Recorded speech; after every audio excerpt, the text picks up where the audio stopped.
서울 한복판에도 계곡이 있다는 거 알고 계셨나요? 비가 내린 다음 날이면 겸재 정선의 산수화 속 풍경이 다시 살아나는 곳. 오늘은 여름이라 더 매력적인 서촌을 천천히 걸어보겠습니다. 오늘 가장 먼저 향한 곳은 수성동 계곡입니다. 서촌 골목을 따라 천천히 오르다 보면 자동차 소리 대신 계곡물 흐르는 소리가 먼저 들려옵니다. 골목 안으로 들어가자 도심에서는 쉽게 상상하기 어려운 풍경이 눈앞에 펼쳐졌습니다. 제가 찾은 날은 비가 내린 바로 다음 날. 계곡에는 평소보다 물이 훨씬 넉넉하게 흘러 여름 풍경이 한층 살아있었습니다. 수성동이란 이름도 물소리가 아름다운 골짜기라는 뜻을 가지고 있는데요. 비가 온 뒤 찾아보니 이름이 왜 붙었는지 굳이 설명을 듣지 않아도 알겠더라고요.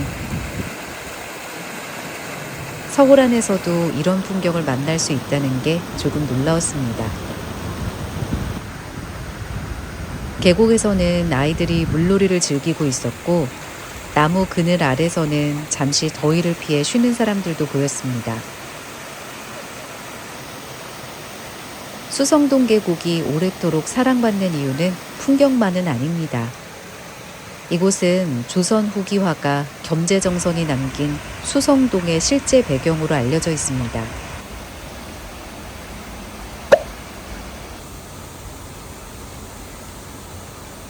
당시에는 인왕산 아래를 흐르는 계곡이 아름다워 많은 선비들이 풍류를 즐기던 장소였다고 합니다. 하지만 시간이 흐르면서 도로와 주택이 들어섰고 계곡 대부분은 오랫동안 모습을 감춘 채 그림 속에서만 남아 있었습니다. 이후 복원 사업을 거치면서 지금의 모습으로 돌아오게 됐습니다.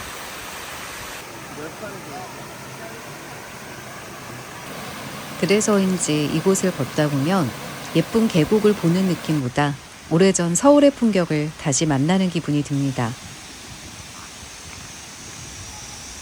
수성동 계곡은 비가 온 뒤 찾아오면 훨씬 풍성한 풍경을 만날 수 있습니다. 가능하다면 맑게 갠 다음 날 방문해 보세요. 계곡을 뒤로 하고 이번에는 서촌 골목으로 발걸음을 옮겼습니다. 서촌 골목길을 걷다 보면 오래된 한옥 사이로 발길을 멈추게 하는 보석 같은 공간들이 숨어 있어요. 가장 먼저 들어간 곳은 보따리 상점입니다.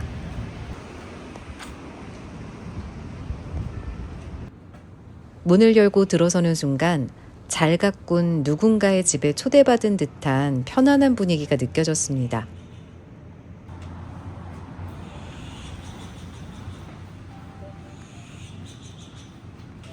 생활소품부터 아기자기한 인테리어 제품까지 공간 구석구석 주인의 취향이 그대로 담겨 있더라고요.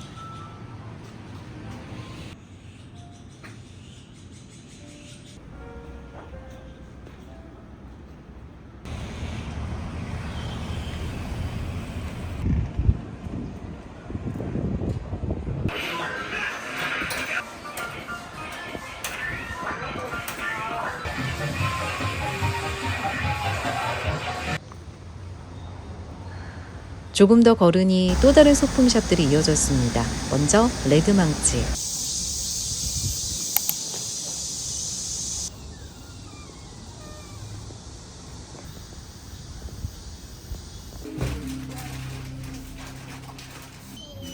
층마다 분위기가 완전히 달라 올라갈수록 새로운 공간을 구경하는 재미가 있었습니다.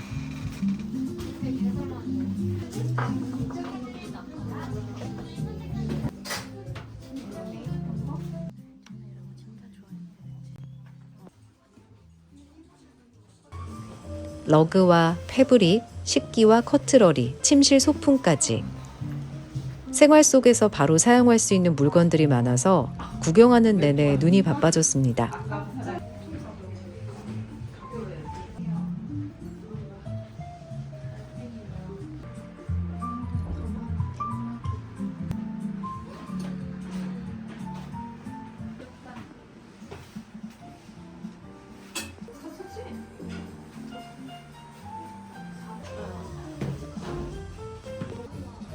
쇼룸처럼 꾸며놓은 공간이라 어떻게 배치하면 좋을지 자연스럽게 아이디어도 떠오르더라고요.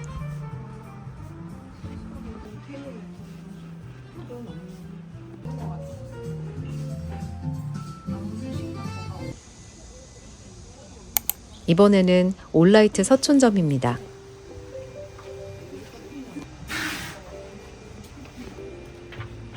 이곳은 문구를 좋아하는 사람들이라면 그냥 지나치기 어려운 곳입니다.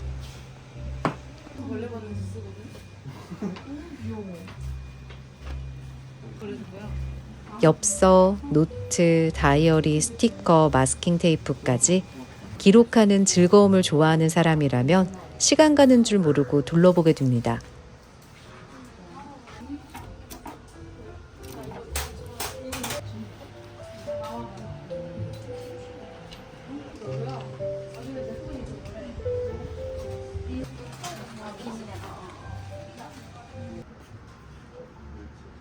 특히 매장 앞 골목에 피어있던 능소화가 참 예뻤습니다.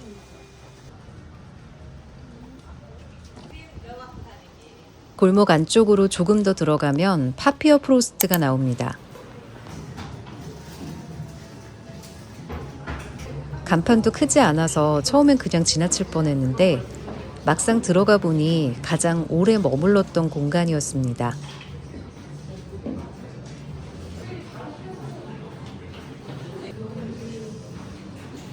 다이어리와 필기구는 물론 손으로 기록하는 사람들을 위한 제품들이 정말 다양했습니다.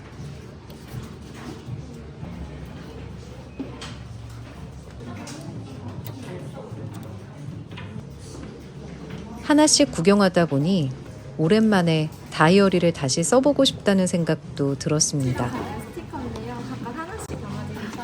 무엇보다 포장을 정말 정성스럽게 해주셔서 작은 물건 하나도 기념품처럼 느껴졌습니다.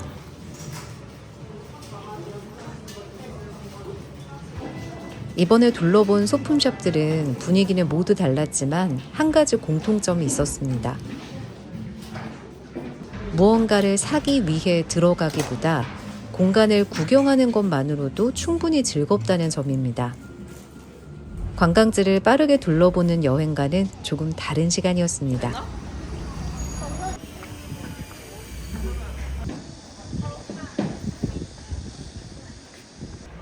골목을 걷다가 잠시 쉬고 싶어서 라프레플루트에 들렀습니다.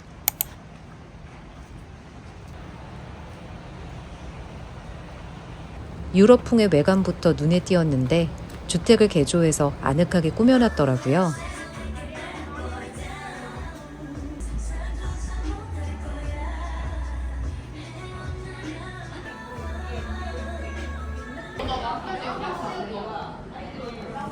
작고 아담한 곳이라 주말에는 대기가 있을 수 있어요.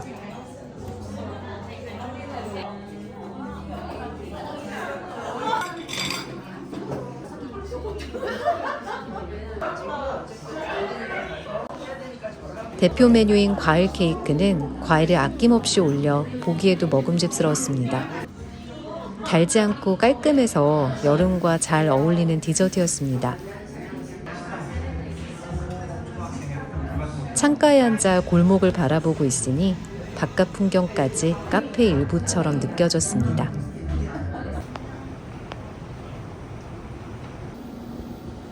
한옥의 분위기를 느껴보고 싶으시다면 이런 공간도 좋았습니다.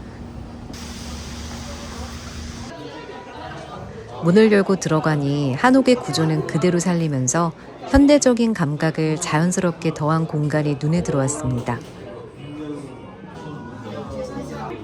석가래와 나무 기둥, 그리고 스테인리스 테이블이 의외로 잘 어울리더라고요.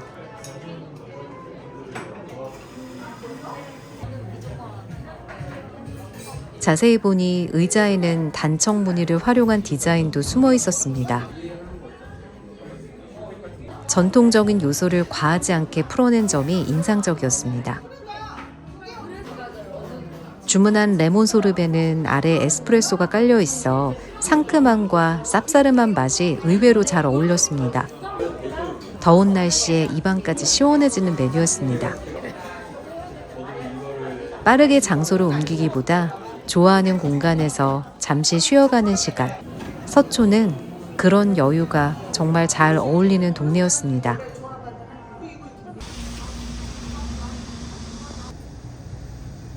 요즘처럼 더운 날에는 불 앞에서 오래 기다리지 않아도 되고 부담 없이 먹을 수 있는 음식이 자꾸 생각나더라고요. 서촌에도 여름이 잘 어울리는 식당들이 몇 곳 있습니다. 먼저 들른 곳은 명란식당입니다.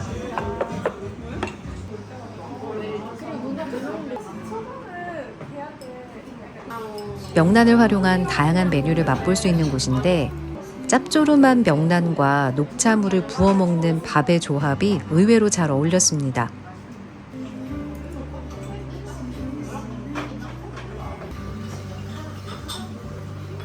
간이 과하지 않아 더운 날에도 부담 없이 먹기 좋았고 깔끔하게 한 끼를 해결하기에 잘 어울리는 곳이었습니다.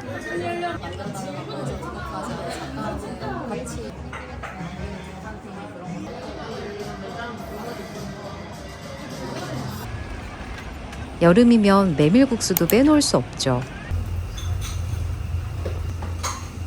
활짝 핀 메밀은 들기름을 비벼 먹는 메밀국수가 대표 메뉴입니다. 오, 시원하겠다.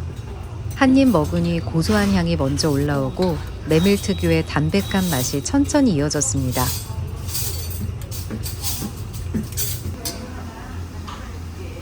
양념이 강하지 않아 메밀 본연의 맛을 즐기기 좋았고 입맛이 없을 때도 가볍게 먹기 좋은 메뉴였습니다.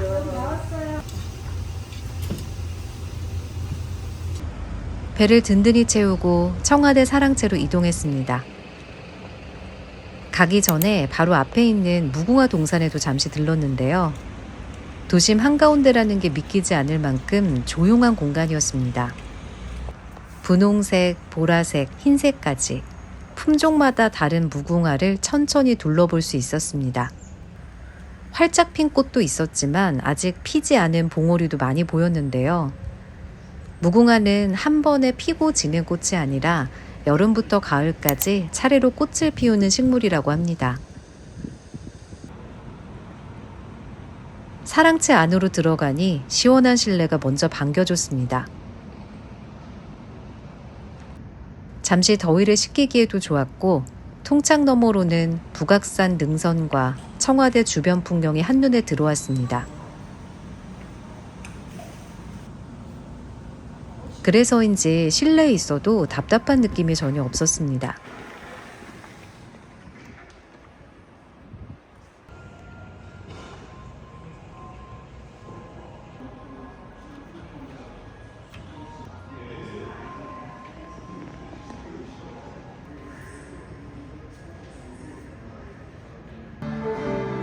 무료 전시도 함께 둘러봤는데요.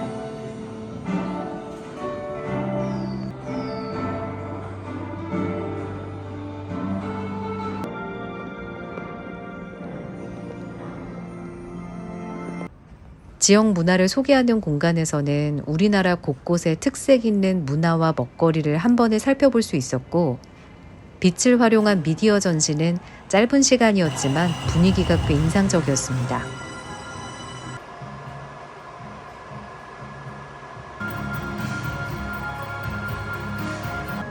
잠시 쉬어가는 장소로도 충분히 만족스러웠습니다.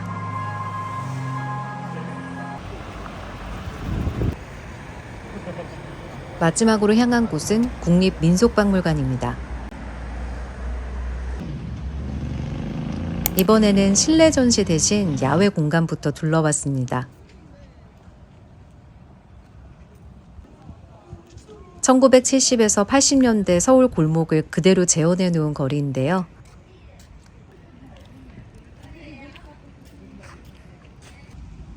오래된 문방구와 낡은 간판, 익숙한 골목 풍경이 이어지다 보니 부모님 세대는 추억을, 젊은 세대는 새로운 풍경을 만날 수 있는 공간이었습니다.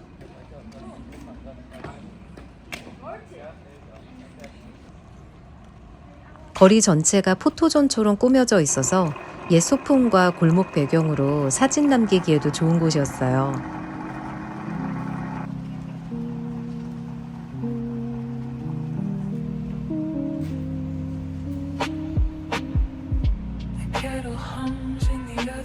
서초는 이미 여러 번 와봤던 동네였습니다.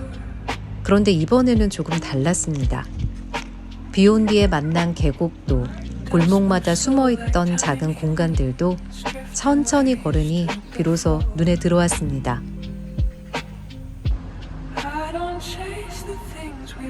서울은 익숙한 도시인 줄 알았는데 아직도 처음 만나는 풍경이 남아 있었더라고요.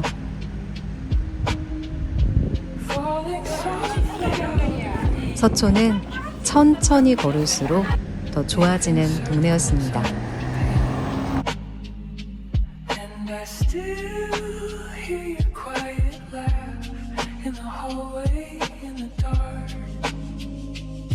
Like a cold left by